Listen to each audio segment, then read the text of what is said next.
n'okumugulumiza. Tumwebaza olw'ebirungi bye tuyiseemu, tumwebaza olw'abannaffe abayise mu bizibu eby'enjawulo okuba nti babiwangudde, era tumukwasa abannaffe abakyali mu kkubo abajja okusinza, mikwano gyaffe egiri ebunaayira, omukubiriza Emeritus tukutumidde nnyo. Katwewombeeke tuteeke akaseera kano mu mikono gye tusobole okutandika okusinza. Mukama Katonda omulungi, tuzze mu maaso go okukugulumiza n'okukutenda n'okusinza erinnya lyo, era tukwebaza olw'obulamu bw'otuwa. Mukama, tukwasa omuddu wo Rev'd Kasibante ng'agenda okutuliisa ekigambo. Tukusaba Yesu Kristo osindike Mwoyo Mutukuvu amubeereko, amuteekemu ebirungi byokka by'oyagala tumanye, ate naye asobole okubitutuusaako. Ku bwa Yesu Kristo tusabye. Amina.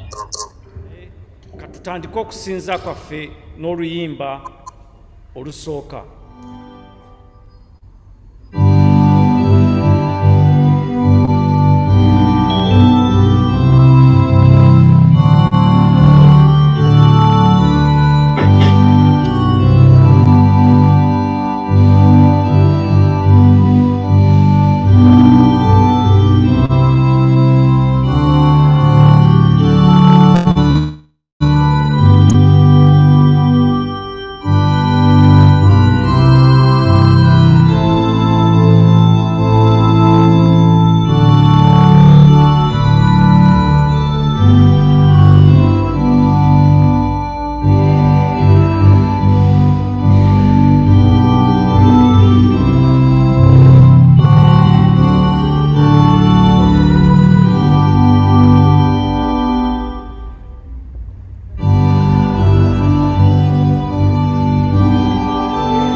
Olunaku olwaleero lwa njawulo, tujaguza emyaka 14 bukyanga tuggulawo Kkanisa eno. Katutandike okusinza kwaffe. Mu linnya lya Kitaffe n'ery'Omwana n'ery'Omwoyo Omutukuvu. Ekisa kibeere gye muli n'emirembe ebiva eri Katonda Kitaffe ne Mukama waffe Yesu Kristo. Abaagalwa ennyo, tukuŋŋaanye wano mu maaso ga Katonda ayinza byonna ne mu kibiina kyonna eky'omu ggulu okwewaayo eri Katonda nga tuyita mu Yesu Kristo Mukama waffe, okusinza kwaffe n'okutendereza kwaffe era n'okwebaza kwaffe, okwatula ebyonoono byaffe, okusaba ku lwaffe ne ku lw'abalala, tulyoke tweyongere okumanyira ddala mu mazima obukulu bw'okwagala kwa Katonda, era twolese ebibala eby'ekisa kye mu bulamu bwaffe, era tusabe ku lw'abalala ebyo ebyetaagibwa ku lw'obulungi bwabwe. Kale tufukamire nga tujjukira nga Katonda ali naffe kaakano.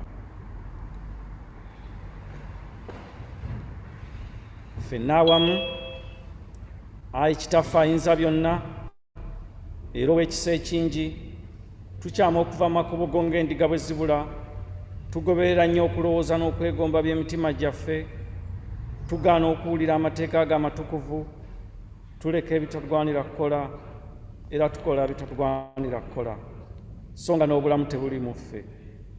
Naye ggwe Ayi Mukama, otuddire mu ffe abanaku abalina ebibi. Ayi Katonda, obasaasira abaatulokoona kwabwe, obazza ababoneredde nga bwe wasuubiza abantu bonna ku bwa Yesu Kristo Mukama waffe. Ayi Kitaffe ow'ekisa ekingi, era otubeere ku bwoyo okutandika kale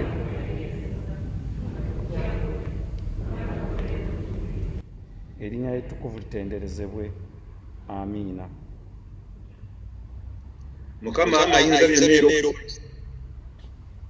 abasaasire mmwe, abasonyiwe ebibi byammwe byonna, abawe ebbanga okulongoosa obulamu bwammwe, era abawe ekisa n'essanyu eby'Omwoyo Omutukuvu. Amiina. Amiina. Ffenna awamu essaala ya Mukama waffe. Kitaffe ali mu ggulu, erinnya lyo litukuzibwe, obwakabaka bwo bujje, by'oyagala bikolebwe mu nsi nga bikolebwa mu ggulu. Otuwe emmere yaffe ya leero, otusonyiwe okwonoona kwaffe nga naffe tusonyiwa abatwonoona, totwala mu kukemebwa, naye otulokole mu bubi, kubanga obwakabaka n'obuyinza n'ekitiibwa bibyo emirembe n'emirembe. Amiina. Ayi Mukama, otwasamye emimwa gyaffe. Ayi Mukama, yanguwa okutulokola. Ekitiibwa kibe eri Kitaffe n'eri Omwana n'eri Omwoyo Omutukuvu, nga bwe kyali olubereberye, bwe kiri ne kaakano, bwe kiriba emirembe n'emirembe. Amiina. Mutendereze Mukama. Katuwulire ekitundu ekisooka.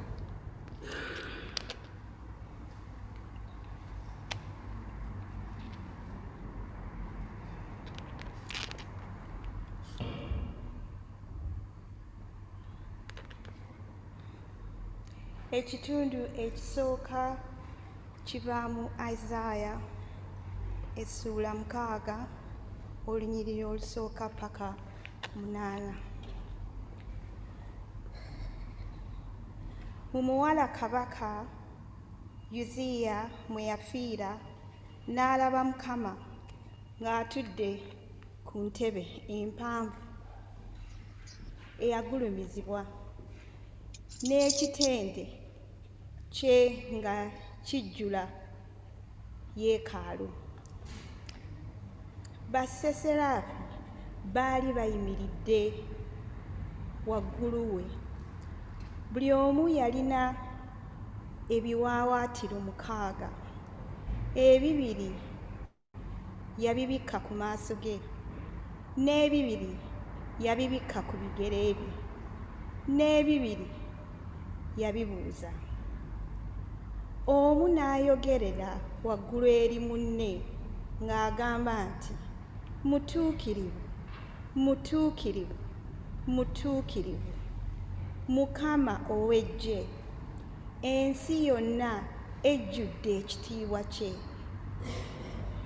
n'emisinga gy'emirwango ne gyenyeenyezebwa olw'eddoboozi ly'oyo eyayogererwa waggulu. Ennyumba nejjula omukka. Ne ndyoka njogera nti, zinsanze, kubanga nfudde, kubanga ndi muntu wa mimwa egitali mirongoofu, era ntuula wakati ne mu bantu ab'emimwa egitali mirongoofu, kubanga amaaso gange galabye Mukama, galabye Kabaka, Mukama ow'eggye. Omu ku basseseraafi n'alyoka abuuka n'ajja gye ndi, ng'alina eryadde eryaka ng'ekyoto mu ngalo ze, n'alikomya ku kamwa kange, n'ayogera nti, laba, lino likomye ku mimwa gyo, era obutali butuukirivu bwo buggiddwawo, n'ekibi kyo kirongooseddwa. Ne mpulira eddoboozi lya Mukama nga lyogera nti, naamu ani, era anaatugendera ani? Ne ndyoka njogera nti, nze nzuuno, ntuma nze. Ekitundu kikomyawo. Zabbuli 29 okuva ku lunyiriri olusooka ku muzingo gw'empapula 576 wagamba bwe wati: mumuwe Mukama mwe abaana b'abazira, mumuwe Mukama ekitiibwa n'amaanyi, mumuwe Mukama ekitiibwa, erinnya lye kye lisaanira. Mumusinze Mukama mu butuukirivu obuwooma. Eddoboozi lya Mukama liri ku mazzi, Katonda ow'ekitiibwa abatuuka, ye Mukama ku mazzi amangi. Eddoboozi lya Mukama ly'amaanyi. Eddoboozi lya Mukama lijjudde ekitiibwa. Eddoboozi lya Mukama limenya emivule. Weewaawo Mukama amenya emivule gya Lebanooni, era agizinnyisa nga ennyana. Lebanooni ne Siriyooni ng'ennyana y'embogo. Eddoboozi lya Mukama lyawula ennimi ez'omuliro. Eddoboozi lya Mukama likankanya eddungu. Mukama akankanya eddungu lya Kadesi. Eddoboozi lya Mukama lizaaza empewo, era likunkumulira ddala amabira. Era mu yeekaalu ye buli kintu kyogera nti ekitiibwa. Mukama yatuula nga kabaka ku mataba, weewaawo Mukama atuula nga kabaka emirembe gyonna. Mukama ali w'amaanyi abantu be. Mukama omukisa gwaliwa abantu be gy'emirembe. Ekitiibwa kibe eri Kitaffe n'eri Omwana n'eri Omwoyo Omutukuvu, nga bwe kyali olubereberye, bwe kiri ne kaakano, bwe kiriba emirembe n'emirembe. Amiina. Ekitundu kyaffe ekyokubiri kivudde mu Baluumi ssula 8 kutandikira ku lunyiriri olw'12 tuuka lw'17. Kiri ku muzingo gw'empapula 1111 ku ludda olw'endagaano empya. Kale nno abooluganda tulina ebbanja. Omubiri si gwe gutubanja, ogugobereranga omubiri, kubanga bwe munaagobereranga omubiri mugenda kufa. Naye bwe munaafiisanga ebikolwa by'omubiri olw'omwoyo muliba balamu. Kubanga bonna abakulemberwa omwoyo gwa Katonda, abo be baana ba Katonda. Kubanga temwaweebwa nate omwoyo gwa buddu okutya, naye naye mwaweebwa omwoyo ow'okufuuka abaana. Atukaabya nti Aba Kitaffe. Omwoyo yennyini wamu n'omwoyo gwaffe ategeeza nga tuli baana ba Katonda. Naye bwe tuli abaana era tuli basika, abasika ba Katonda era abasikira awamu ne Kristo. Bwe tunaabonaabonera awamu era tulyoke tuweerwe wamu ekitiibwa. Ekitundu kyaffe ekyokubiri kikomyawo. Enjiri nga bwe yawandiikibwa Yokaana omutume omutukuvu essuula 3 okutandikira ku lunya olusooka paka ku lw'17. Ekitiibwa kibe gy'oli, Ayi Katonda.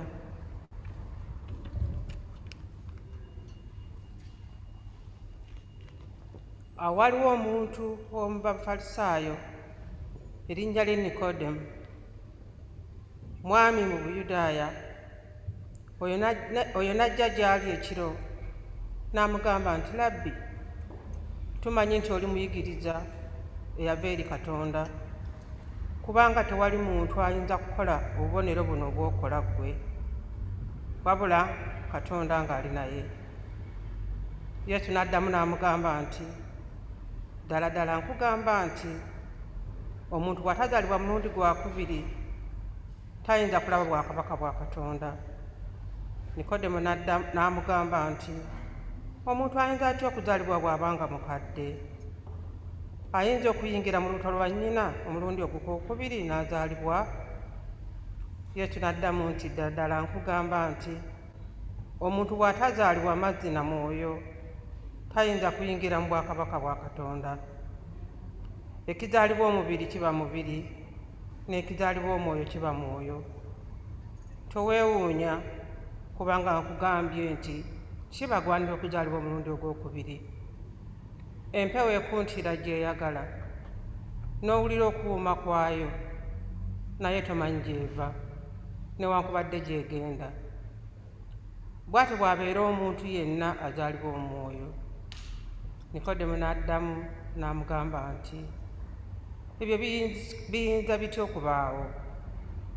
Yesu n'addamu n'amugamba nti, gwe omuyigiriza wa Isirayiri n'otategeera ebyo? Ddala ddala nkugamba nti twogera kye tumanyi, tutegeeza kye twalaba, so temukkiriza kutegeeza kwaffe.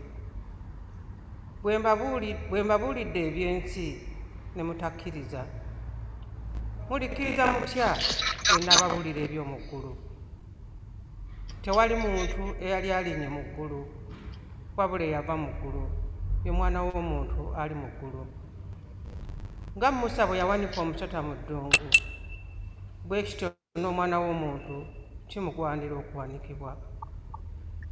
Buli muntu yenna amukkiriza abeere n'obulamu obutaggwaawo mu ye.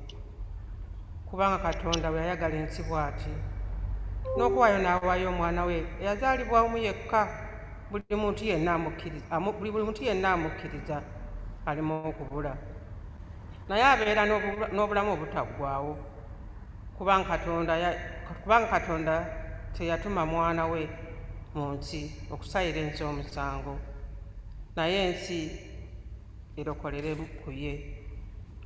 Tukwebaza, Ayi Katonda, olw'enjiri y'eno entukuvu ey'ekitiibwa. Wamu katwatule enzikiriza. Nzikiriza Katonda Kitaffe ayinza byonna, omutonzi w'eggulu n'ensi, ne Yesu Kristo omwana yali olubuto ku lw'Omwoyo Omutukuvu, n'abonyaabonyezebwa ku mirembe gya Pontiyo Piraato, n'akomererwa ku musaalaba, n'afa, n'aziikibwa, n'akka emagombe mu bafu, lunaku olwokusatu n'azuukira mu bafu, n'agenda mu ggulu, atudde ku mukono ogwa ddyo gwa Katonda Kitaffe ayinza byonna, naye alivaayo okukomawo okusala omusango gw'abalamu n'abafu. Nzikiriza Omwoyo Omutukuvu n'Ekkanisa entukuvu ey'abantu bonna era ebuna wonna, n'okussa ekimu okw'abatukuvu, n'okuzuukira kw'abafu, n'obulamu obutaggwaawo. Amiina. Mukama abeere nammwe. Ayi Mukama otuddiremu. Ayi Mukama otusaasire. Ayi Mukama okola abafuzi baffe. Yambaza abaweereza bo obutuukirivu. Ayi Mukama lokola abantu bo. Ayi Mukama otuwe emirembe mu nnaku zaffe.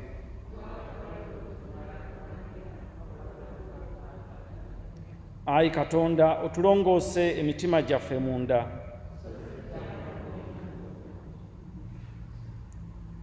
Ffenna awamu essaala y'akawungeezi. Ayi Mukama tukwegayirira omusana gwo gwake mu nzikiza yaffe, otukuume n'ekisa kye ekingi, otugye mu kabi konna ak'ekiro olw'okwagala kw'omwana w'omu yekka mulokozi waffe Yesu Kristo. Amiina. Ekisa kya Mukama waffe Yesu Kristo n'okwagala kwa Ayi Katonda n'okusa ekimu okw'Omwoyo Omutukuvu bibeere naffe ffenna emirembe egitaggwaawo. Amiina. Katukakkane mu bifo byaffe tweyongere okusaba. Mukama tukwebaza twebaani tetusaaniridde oleese wano olwaleero. Waggulu wa byonna twebaza olw'obulamu. Bannaffe Mukama bangi bawummudde. Tukwebaza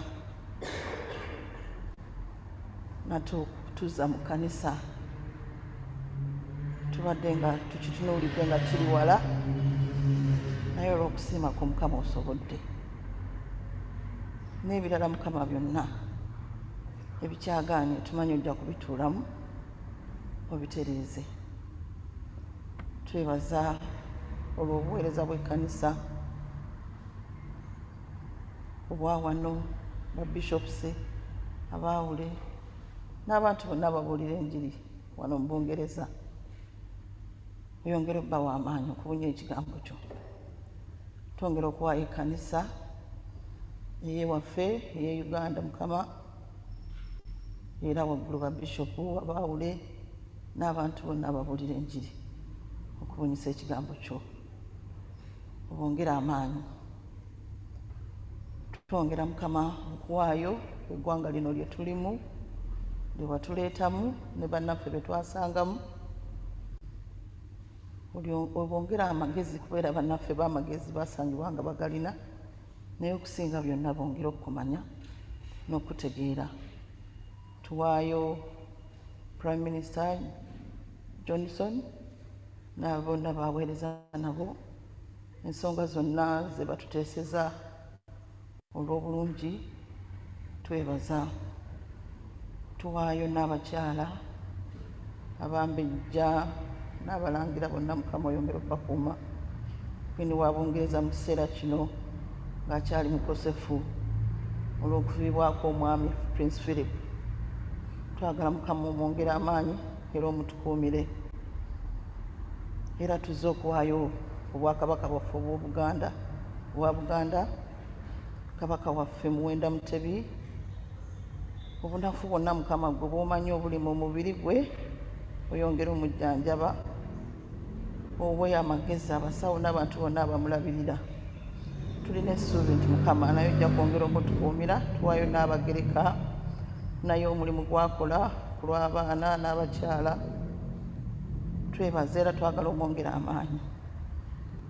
Mukama twongera okuwaayo abantu bonna Mukama abalina ebizibu ebitali bimu, abalala nga balwadde mu manyumba gaabwe, abalala nga bali byonna gye bali Mukama obasaasire, otubatuuseeko omukono gwo we guli.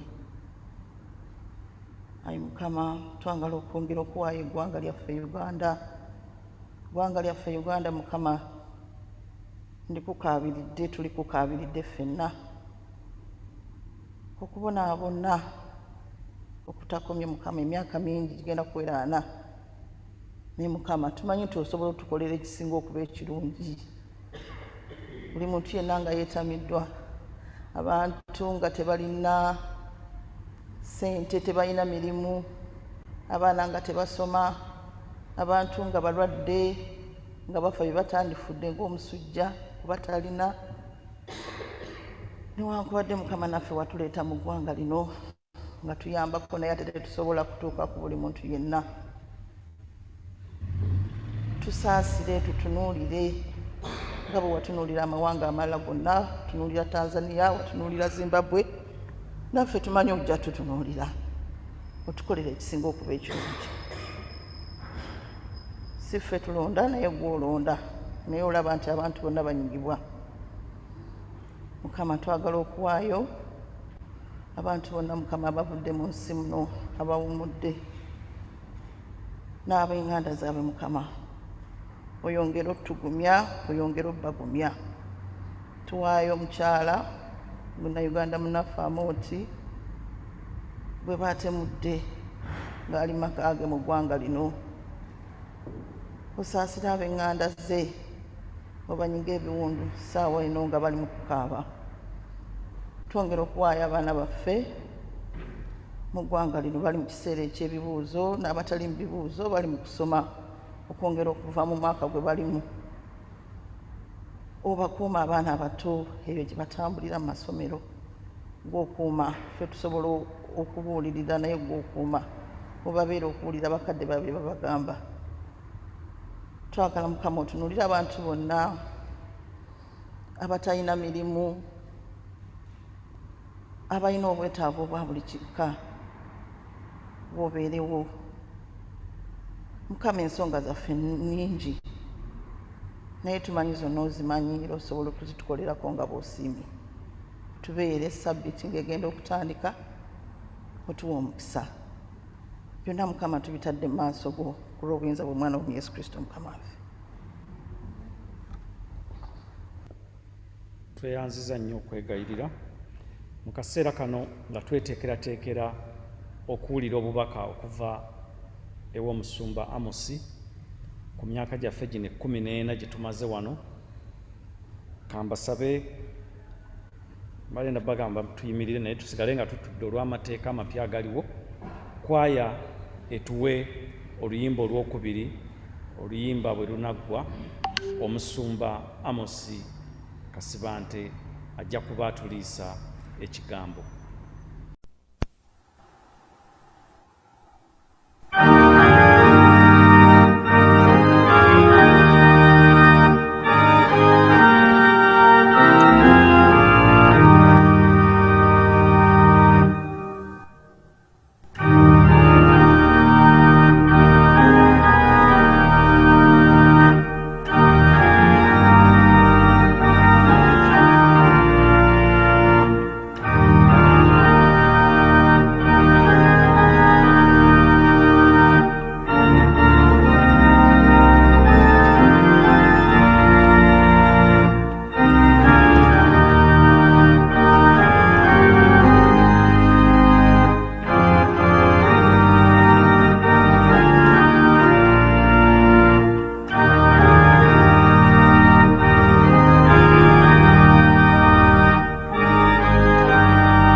mbalamusizza nnyo mu Mukama waffe. Mukulike kuweza myaka 14 nga musinziza Croydon mu lulimi Oluganda. Ndowooza emyaka nga 10 oba 11 ejayita nasabirako wamu nammwe nga mukyalina omusumba Ntege, naye emyaka gyekulunguludde. Mwebale kuyimirizaawo kusaba mu Luganda. Olunaku lwa leero mu kalenda y'Ekkanisa lunaku lwa busatu mu Luzungu oluyitibwa Trinity Sunday, kwe tujjuukirira Katonda gwe tusinza ng'enzikiriza yaffe bw'egamba nti tukkiriza oba tukkiririza mu Katonda omu, Kitaffe, Omwana n'Omwoyo Omutukuvu.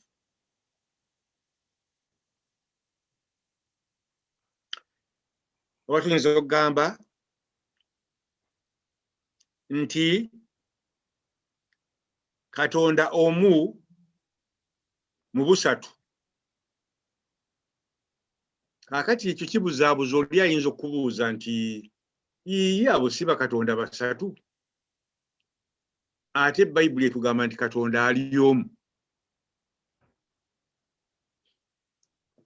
Ekimu ku bintu ebitubuzaabuza ennyo nga twogera ku Katonda kwe kulowooleza mu nnamba nga bw'obala okuva ku 1 okutuuka ku 10. Nga bwe twabalanga obuti nga tutandika okuyiga okubala mu pi 1 ne 2, n'oga nti bw'ogatta 1, 2, 3 ofuna 3, bw'otoolako ofuna zino. Naye Katonda si kintu oba si kati. Era tosobola kudda wantu n'otunula n'olaba Katonda oba n'omwetooloola nti kaakati leero ndabye feesi oba bwenyi, ate kaakati ngenda kulaba mugongo gwe. Kwegamba nti Katonda tetumu observing, we don't observe God.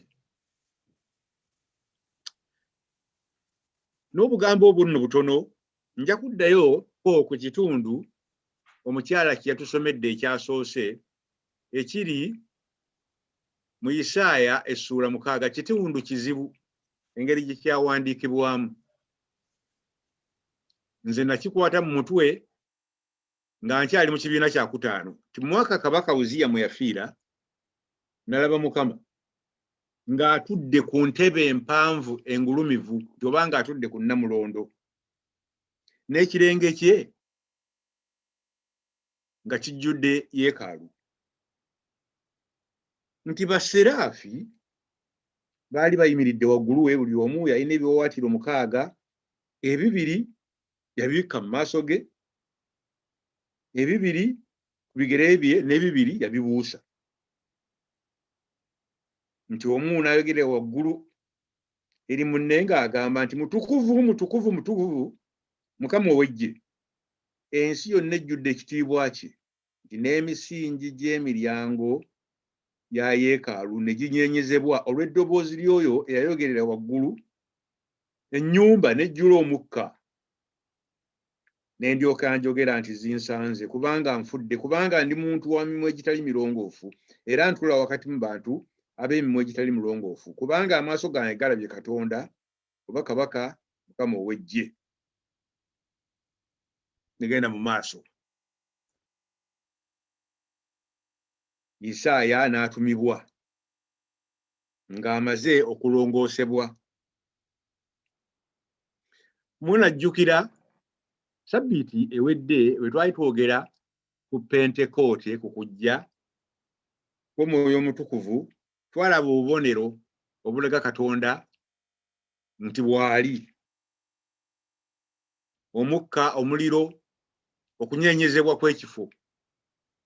Era na wano Isaaya kiraba mu yeekaalu. Naye nga agezaako teyalaba okukiteeka mu bigambo. Kizibu nnyo. Tikaakati ate n'olaba ekintu nka nkiyite kintuntu ekirina ebiwaawaatiro 6, tumanyi biwaawaatiro 2 n'ebiwaawaatiro 6 nti ate ebiwaawaatiro 2 byabikka ku maaso g'ebintu ebyo, ebirala 2 ne bibikka ku bigere, ebirala 2 byakubuuka. Kaakati ebyo otegeeramu ki? Singa omwana yabadde akugambye nti bannaye taata maama ndoose ekirooto nga ndaba ekintu bwe kiti, n'akubuulira ng'ebyo ebisomeddwa mu Isaaya, oyinza okugamba nti waayi omwana atandise okulaba nightmares. Naye Isaaya yali agezaako waakiri otukubira ekifaananyi nti kammale gakuba kifaananyi sisobola kunnyonnyola bulungi kubanga Katonda tannyonnyolwa, naye kino kumpi kye kiringa ekifaananyi kye nalaba. Era we nali buli kimu kyonna n'emiryango oba emisingi ya yeekaalu ne gikankana ne ginyeenyezebwa olw'amaanyi agaaliwo aga Katonda. Muwulire omu ku baseraafi, bamuyita baseraafi. Kiringa ng'abantu abayimiriddewo abatategeerekeka nti be baseraafi. Nti omu n'ayogerera waggulu ng'agamba nti mutukuvu, mutukuvu, mutukuvu Mukama Katonda ow'amagye. Yakyogera emirundi 3. Mu Luzungu, mu Bayibuli y'Oluzungu kiri nti Holy, holy, holy, the Lord of hosts. Ekitundu ekyo kirondebwa ku lunaku olw'obusatu, naddala olw'ensonga eyo, olw'emirundi 3 seraafi gye yayogera nti omutukuvu, omutukuvu, omutukuvu, nti oba mutukuvu, mutukuvu, mutukuvu. Kaakati kitegeeza kyo gamba nti mutukuvu, mutukuvu, mutukuvu Mukama Katonda ow'amagye. Nti kwegamba Katonda, munsonyiwe kano nkateeke mu Lungereza mujja kategeera bulungi, nti God does not dwell in isolation. Nti Katonda tali eyo ng'atudde mu ggulu lye yekka. God does not live in isolation. Katonda tali eyo nti ali bwa nnamunigina. Wabula Katonda ali mu kampani. Katonda ali mu kyetwandiise era nawo Oluzungu mu communion. Nti Katonda si kyekintu ekiri static n'ogamba nti ali static, wabula nti Katonda ali dynamic. God is not static, God is dynamic. Bwe tugamba nti Katonda takyuka, nti I the Lord do not change nga bwe tusoma mu kitabo kya Malaki, tuba tutegeeza bwesigwa bwa Katonda nti Katonda tasagaasagana, Katonda mwesigwa, naye tuba tetutegeeza nti Katonda ye takyuka, ali awo ng'ekintu ekiri static ekituula mu kifo ekimu. Si kye tugamba, kubanga Katonda ali dynamic. Katonda alinga nga omugga omunene. Omugga gutambula n'ogulabira ddala ngutambula. Era omugga oba ennyanja etatambula oba amazzi agatatambula gaba mafu. Ate mubeeramu kintu kiramu kyonna kuba tegatambula. Katonda bw'atyo si bw'ali, Katonda atambula. Kaakati ogamba Katonda obusatu kye ki? Kitegeeza bwe kiti nti Katonda bwe tugamba nti ye kitaffe, tutegeeza omutonzi, ebintu byonna mwe biva. tumuyite nti ye generator. Nga bw'oba ne generator n'ereeta amasannyalaze, ne Katonda bw'atyo bw'ali, nti oyo eyatonda buli kintu, nannyini. Abakatoliki batugamba nti nannyini wa buli kantu atonda. Nti ate Yesu omwana ate abeera atya omwana? Mu butuufu kino nno mukiwulirize bulungi, Katonda talina mwana. Olwo olulimi bukozesebwa tusobole okutegeera. Okugamba nti mwana kitegeeza nti oyo ava mu Katonda, nga omwana bw'ava mu muzadde we, ne Yesu bw'ava mu Katonda, nti si muntu mulala, naye ekyo kyennyini ekiva mu Katonda. Nti ate Omwoyo Omutukuvu, era Omwoyo Omutukuvu ge maanyi agaatonda ensi, ge maanyi agayimirizaawo ensi, ge maanyi agawonya. Mu Luzungu nti the power that makes everything whole. N'abeera nga Katonda y'omu akola mu ngeri ssatu, nga Kitaffe, Omwana n'Omwoyo Omutukuvu, oba ng'Omutonzi Creator, ng'Omulokozi Savior, oba nga ajjuuliriza ebintu tetwandiyise consummation oba completion, byonna nga bikolebwa Katonda oyo omu. N'olwekyo Katonda si bakatonda basatu, naye Katonda omu, naye nga twogera ku Katonda oyo mu ngeri ssatu. Tuddeko kaakati ku Nikodemu. Ekyo ekitundu mukiwulira nnyo, era akisomye bulungi nnyo. Nikodemu yali Mufalisaayo. Omufalisaayo yali yasoma amateeka. Mu biseera bino wandimuyise nti lawyer. Naye ate Nikodemu yava ku bwalooya n'abeera omu ku batendeka balooya, ng'era Pawulo bwe yali. Pawulo naye yali Mufalisaayo, naye nga yasukkuluma n'afuuka ng'asomesa Abafalisaayo. Oyo n'ajja eri Yesu akawungeezi, oba teyayagala bamulabe, oba yayagala afune akaseera ne Yesu ye yekka, tetumanyi. N'agamba nti olabika ddala oli muntu eyatumibwa Katonda, kuba tewali muntu ayinza kukola bintu ebyo byonna by'okola okuggyako nga Katonda ali wamu naye. Yesu n'amugamba, kimazima nkugamba nti okuggyako nga ozaaliddwa omulundi ogwokubiri togenda kulaba bwakabaka bwa Katonda. Omuntu yenna ataazaalibwa mulundi gwakubiri, mu Bayibuli ezimu bagamba nti ataazaalibwa from above, okuva waggulu, tayinza kulaba bwakabaka bwa Katonda. Nikodemu teyabitegeera bulungi, naga nti kaakati oyogera ki? Nazaalibwa ate ngenda kuddayo mu lubuto lwa mmange nzaalibwe? Yesu n'amugamba nti nedda olowooleza mu mubiri. Okuzaalibwa kw'oyogerako kwe kuno mu Luzungu okuyitibwa biological. Naye waliwo okuzaalibwa okwokubiri okw'omwoyo. N'agamba nti okwo kuba kuzaalibwa mazzi na mwoyo. Yalinga agamba nti bw'oba obatiziddwa mu mazzi, ako kaba kabonero ka kuzaalibwa mulundi gwakubiri.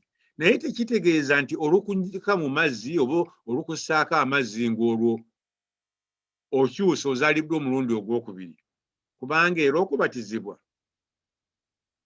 wateekwa okubaawo okukkiriza. Nti naye mu kikolebwawo tekiba kikolwa ky'abantu bokka, naye Katonda abeerawo ng'akyusa omuntu oyo omu, ng'amufuula ekitundu ky'Ekkanisa, part of the body of Christ. Kanjogere ku kitundu ekirala ekyasomeddwa naye kizibu eky'Abaruumi essula ey'omunaana. Kansome obunyiriri obwo obwatusomeddwa obutono ngenda kulondamu. Wagamba nti kubanga temwaweebwa nate mwoyo gwa buddu okutya, naye mwaweebwa omwoyo ow'okufuuka abaana, nti atukaabya nti Aba, Kitaffe. Omwoyo oyo yennyini wamu n'omwoyo gwaffe bitegeeza nga tuli baana ba Katonda. Naye bwe tuli abaana era tuli basika, abasika ba Katonda, era abasikira awamu ne Kristo, bwe tubonabonera awamu era tulyoke tuweerwe wamu ekitiibwa. Obwo obutundu mu Luganda buzibu, butegeerekeka bulungi ng'osomye Bayibuli ya Luzungu. Banne abasoma Oluganda nammwe munankakasa. Pawulo yali agamba bw'ati nti kubazaaliddwa omulundi ogwokubiri, nti mukimanyi nti tetuli baddu. Nkimanyi bannange nti mwagala nnyo, twagala nnyo okugamba nti ayi Mukama ndi muddu wo. Ndi muddu wo. Kola ky'oyagala, ndi muddu wo. Naye kikwewuunyisa Yesu yagamba nedda, sibayita baddu, gwe toli muddu. Awa toli muddu. Kalanzi toli muddu. Mbayise mikwano gyange, friends.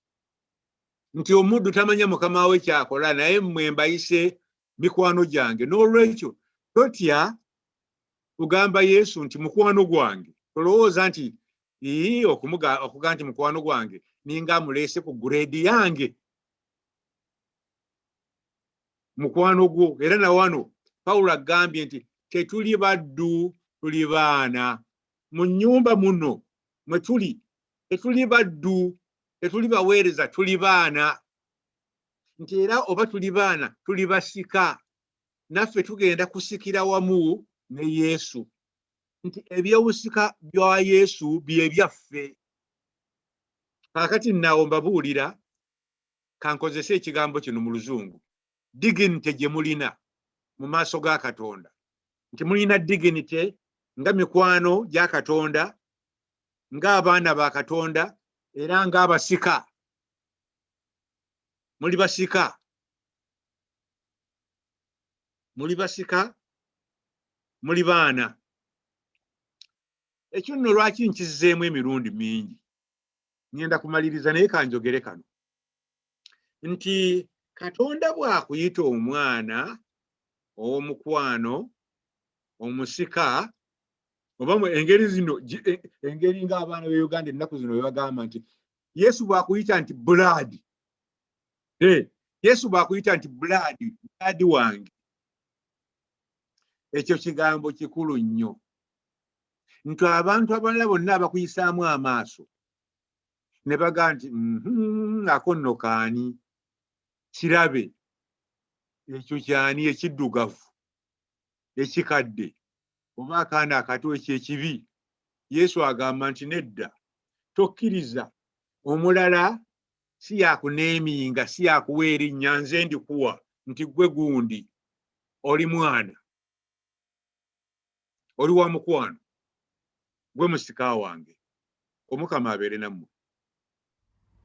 Rev'd Kasibante, tweyanziza nnyo obubaka era tukitegedde naffe olwaleero nti kati tetukyali baddu naye tuli mikwano gye. Mu kaseera kano ndowooza wadde agabye obubaasa, bwe muba temunnabufuna mumuwanike, mukyala Mukangula ajja kuba bubatuusaako. Katuwulire oluyimba kwaya lwegenda tuyimbira nga bwe tuwaayo ebirabo.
Abooluganda, mu kaseera kano kampite omukubiriza atubuulire ebipya ebibadde wakati mu ffe wamu n'ebirango.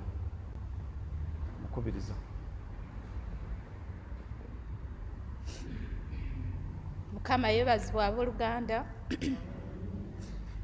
Mukama mulungi ekiseera kyonna.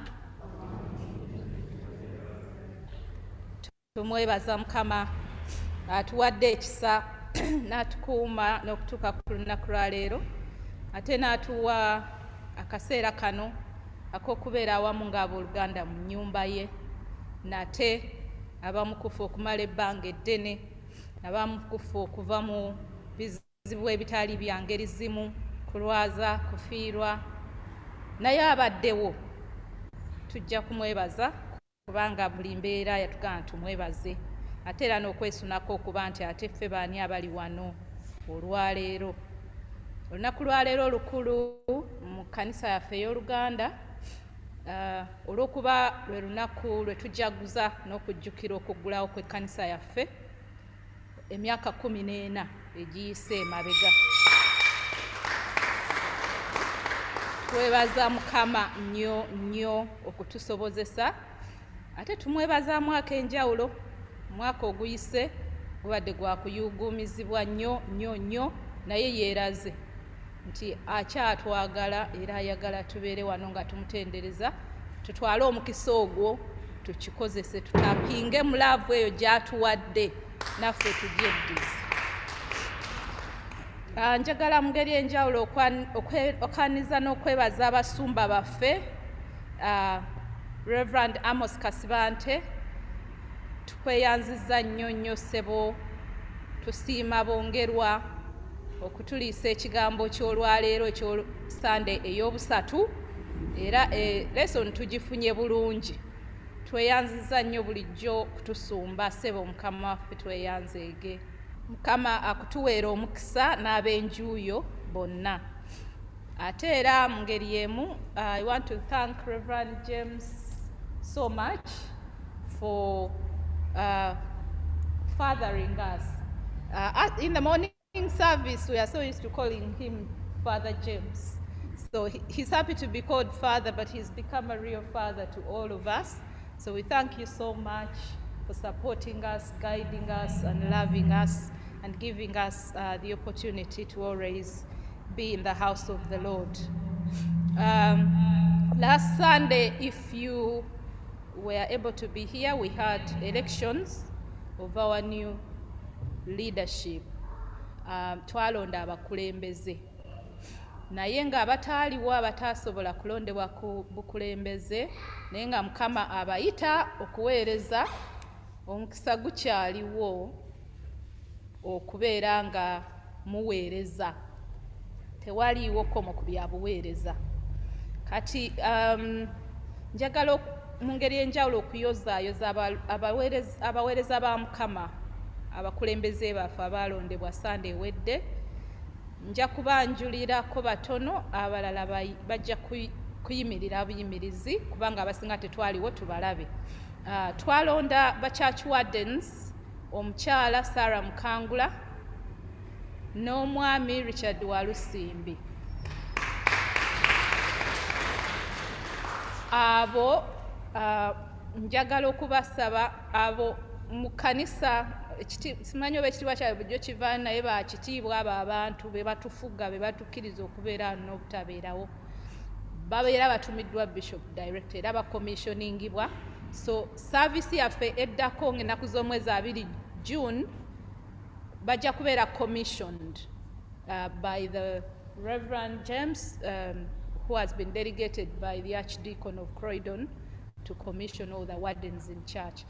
This next Sunday, wajja kubaayo commissioning of the main service church wardens. Erimu abandyagadde okujja okubeerawo ne mukiraawo kikolebwa. Then for olw'okuba okusaba kwaffe tekuli until the 20th, commissioning of our wardens will be on the 20th of June. So ekyo kitujjukiza nti tujja kuddamu okusaba mu Luganda ng'ennaku z'omwezi 2 omwezi ogw'omukaaga ku 9:30. Saavisi eyo ejja kukulemberwa ttiimu Matayo. So olw'okuba saavisi ya kitiibwa bannange erimu omugo gwa kidikoni, tujja kubasaba aba ttiimu Matayo mugikole bulungi, mutuyambe, mututegeke bulungi ku lunaku olwo. Bawaddenzi musabibwa okubeerawo mu budde n'okuyita famire zammwe zonna n'emikwano okubalabako nga muyingira mu kitiibwa ky'abatume ba Bishop. Njagala okwebaza mu ngeri enjawulo ttiimu Mako abatukulembedde mu saavisi eno, abatutegekedde olunaku lwaffe luno olw'ebyafaayo olw'okujjukira anniversary. Babadde bali eyo nga bakola omulimu gw'amaanyi nnyo. Twebaza nnyo, mwebale nnyo, mwebalire ddala.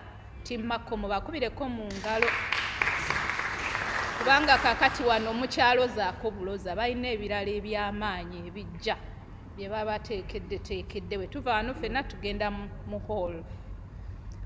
Njagala okwebaza mu ngeri enjawulo kwaya yaffe ekomyewo for the first time since lockdown. Era mugiraba ndooza amaloboozi gatandise okuvaamu ka covid, gajja kuba malungi okusinga awo. N'abalala ba kwaya members abatannatwegattako bajja kutwegattako, naye nga Mukama tumwebaza. Thank you so much choir, please keep up the spirit. Our new choir leader ye Mwami Kasasa. Bwe munaalaba ebiveeyo waggulu nga byamagero, Mwami Kasasa yabirimu yabifumba. Twebaza n'Omwami Kyeyune Noah Wenanga, sebo webale nnyo, webalire ddala okujja leero. Saavisi agitaddemu obulamu, ate tukyasaba Mukama amusobozesa asobole okutuyimbisa nga choir master. Ekyo tukiteeka mu maaso ga Mukama. Njagala okwaniriza mu ngeri enjawulo abakristaayo ababadde nga baludde okujjako mu kyaki, naye sijja kuboogera mannya. Naye waliwo ate ababadde ak'enjawulo nga bakosefu, nga tumanyi oba nga bayita mu kiseera ekizibu ennyo. Ffenna tuyise mu biseera bizibu, don't get me wrong, naye tumanyi nti for example Mwami Kavuma yayita mu kulongoosebwa n'abeera wansi, abadde takyasobola kujja mu kkanisa. So si kumwebaza nti lwakubanga tajja, naye tusanyuka bwe tubalabako. Mama Margaret Walusimbi afiiriddwa aba very close family members mu bbanga lya myezi bwezi basatu, abamaama, taata, kwegamba bwe tumulabako tusanyuka. Mama tusanyusa okulaba. N'abakristaayo abalala mwenna bwe tubadde tudde okulabako, saagala kwogera mannya. Kati mu kaseera kano ngenda kusaba abantu bonna abalondebwa ku PCC bayimukeko, tubayozeeyoze. Ne ba team leader abalondebwa eyo nga tetwabalaba ku olwo.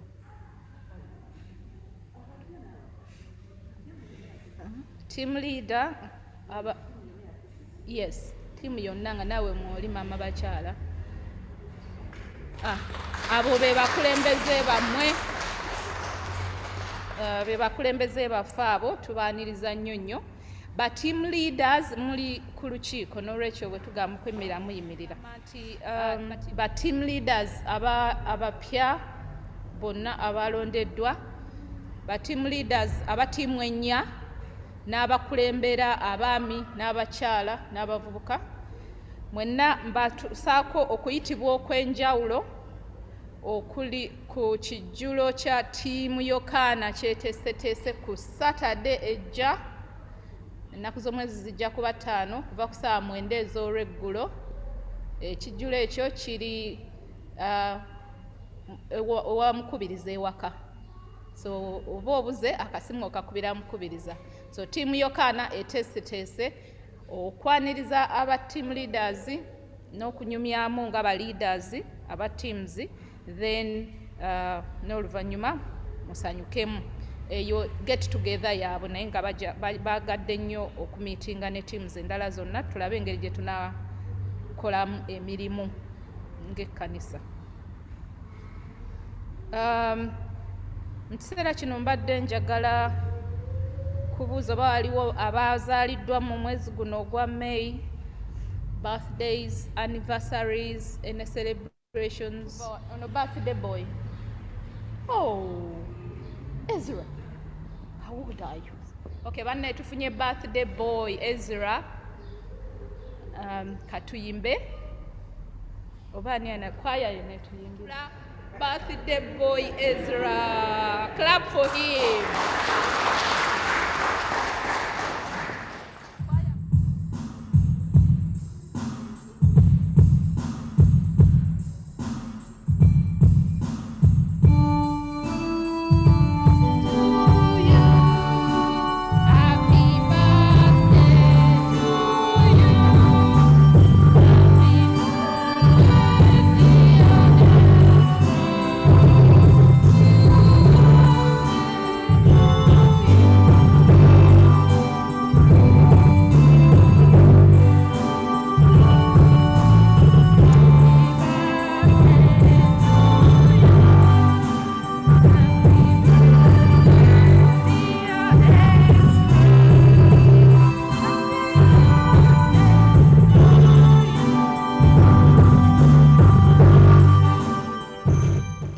Let us pray for Ezra.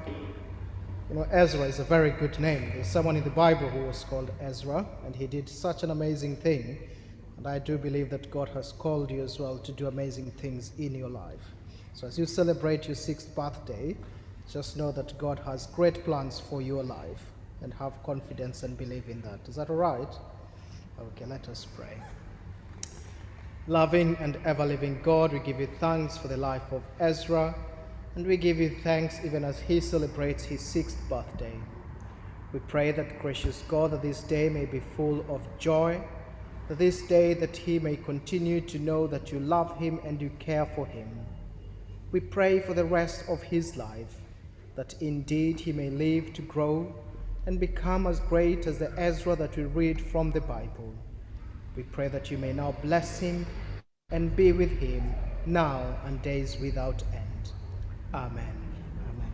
Happy birthday. Bless us.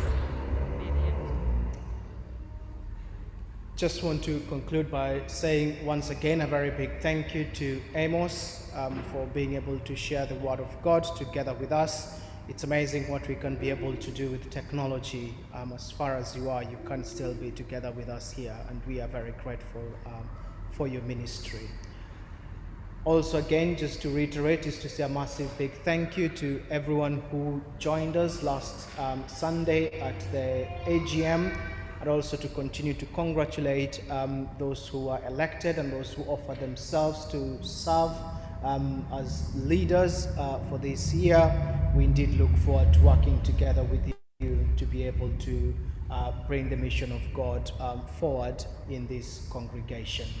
I shall look forward to commissioning the wardens on the 20th of next month, and as I will just want to encourage you, if you could invite as many people as you would want to come and witness you being commissioned as a church warden, that will be absolutely fantastic. As we conclude our service, may I invite us to stand as I proclaim the blessing.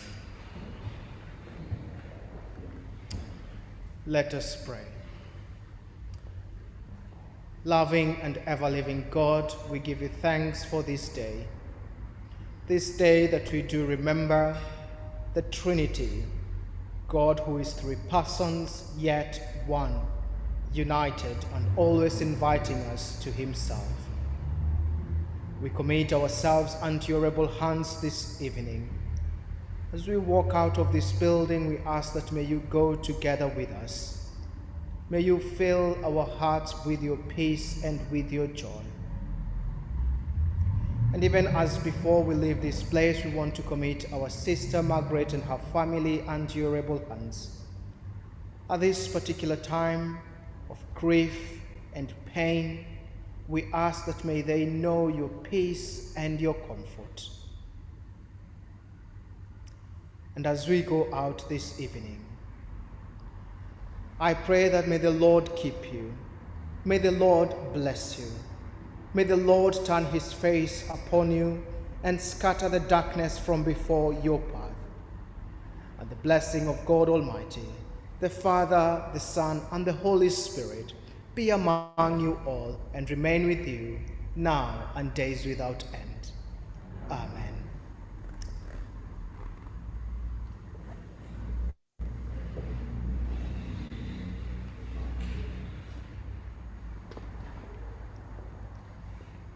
Mu kaseera kano bannange ntegeezeddwa nti mwami Kalanza atuteekeddeyo vidiyo ya anniversary katugitunuleko n'oluvannyuma tuyimbe oluyimba olusembayo ate tugende tulabe ab'amakko kye bateeseteese. Mukama abawe omukisa. Wesiga amakubo ge onosanyuka ddala atambula ne mukama we.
This is the first reading in English.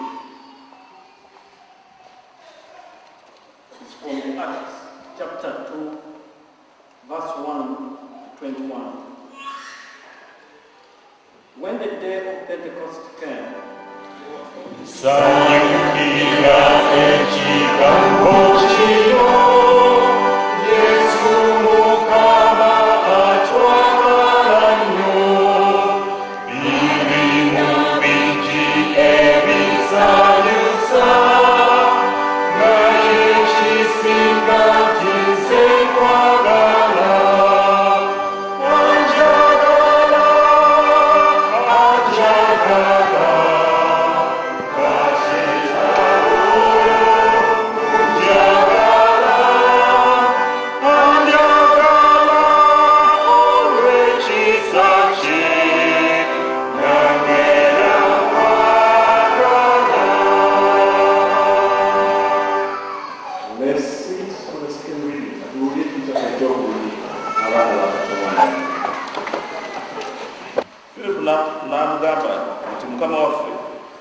tulabe kitaffe kale kinaatumala ekitundu ekyokubiri okomya.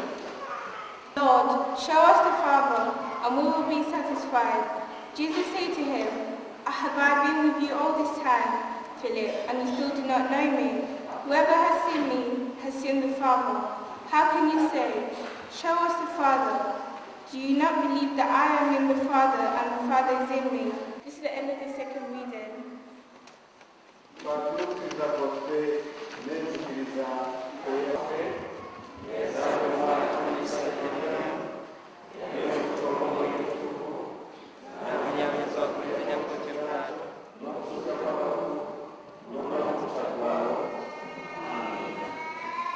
Ekiseera kino kwebaza nnyo olw'okutuleeta mu yeekaalu yo entukuvu okusinza era n'okutendereza okusinga ennyo mu ngeri eno ey'enjawulo ey'okusinza n'okutendereza mu Luganda era mu Lungereza.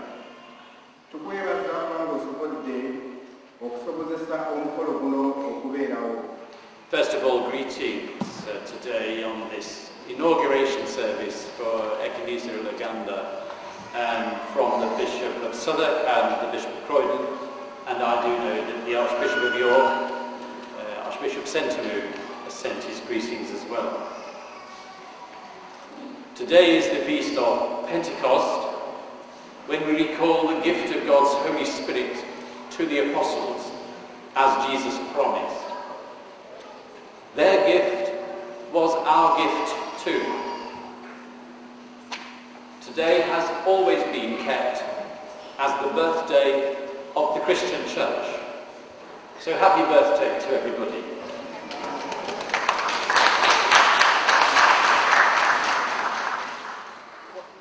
I was happy, therefore, when Nathan and the leaders of this congregation were so insistent that this congregation should be regarded as a full part of the life of the Church of England and not set apart from it. Because the Church of England is not a whites-only club. I hope that we have grown up with it and have learnt the painful lessons of the past. The Archdeacon will be speaking in Luganda and then will be speaking in English. So here we go. The Bishop, the Archdeacons are going to lead us in the blessing. So the Archdeacon Tony is in Uganda. Sabiiti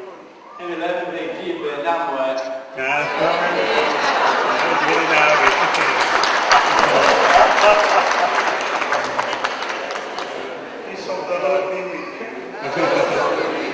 Let us share the peace with one another. The sign of peace with one another.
kubeerawo mugenda maaso bakamuza ekkanisa kyobaba kyoyibuza kyonna banookugwira. If you have any question, please, these are the people to approach pertaining this new church Uganda service.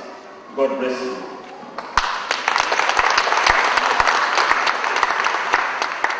Era nga kino kyekituuseeko okusinga ennyo tukyebaliza nnyo Katonda nti okuyaayaana okungi okubaddewo ng'Abaganda baagala babeerewo okusinza mu lulimi lwabwe buli Sabiiti kaakati kituukiddwako kubanga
bayibuli yengera negamba nti byonna birungi naye si byonna tubya mugaso tuwoga ebintu bingi birungi naye tulina okulondamu ebyomugaso abali amagulu twakizuula nti okwongera okumanya kisinga byonna bye tugoba mu nsenga. Hello, I'm Archdeacon Tony from the Church of England in Southwark, and I just want to wish Nathan and Tege and the people of the Ekkanisa Luganda God's blessing in this new venture which has started today. It's our Pentecost feast, which is the birthday of the church, and it's a great day to start a new venture in the Lord.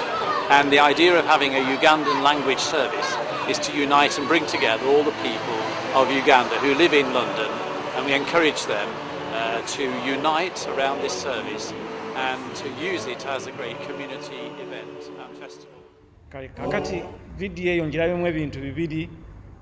Ekisooka enkaabiza amaziga kuba ndabye abantu bange bangi abandi bambeera wano ku mutima nga sikyabalabako naye nga baaliwo ku lunaku olwo. Naye n'ekirala ataakulaba akunyooma. Ndowooza mukkiriziganya nange.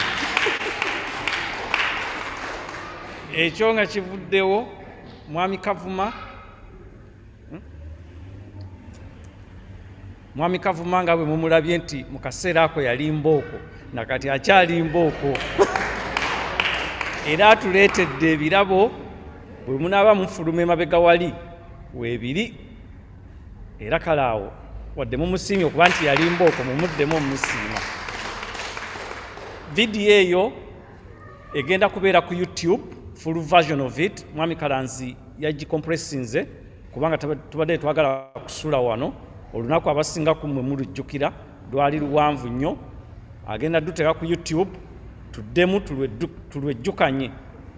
Ndabye muwala wange kati akola diguli ya 2 nga yali bebi mu kwaya n'entya ningamba kati ndoza nange nkyali ku myaka egyo kwembadde. Abooluganda katugolokoke tuyimba oluyimba olusembayo nga tumaliriza okusaba kwaffe. Mukama abawe nnyo omukisa.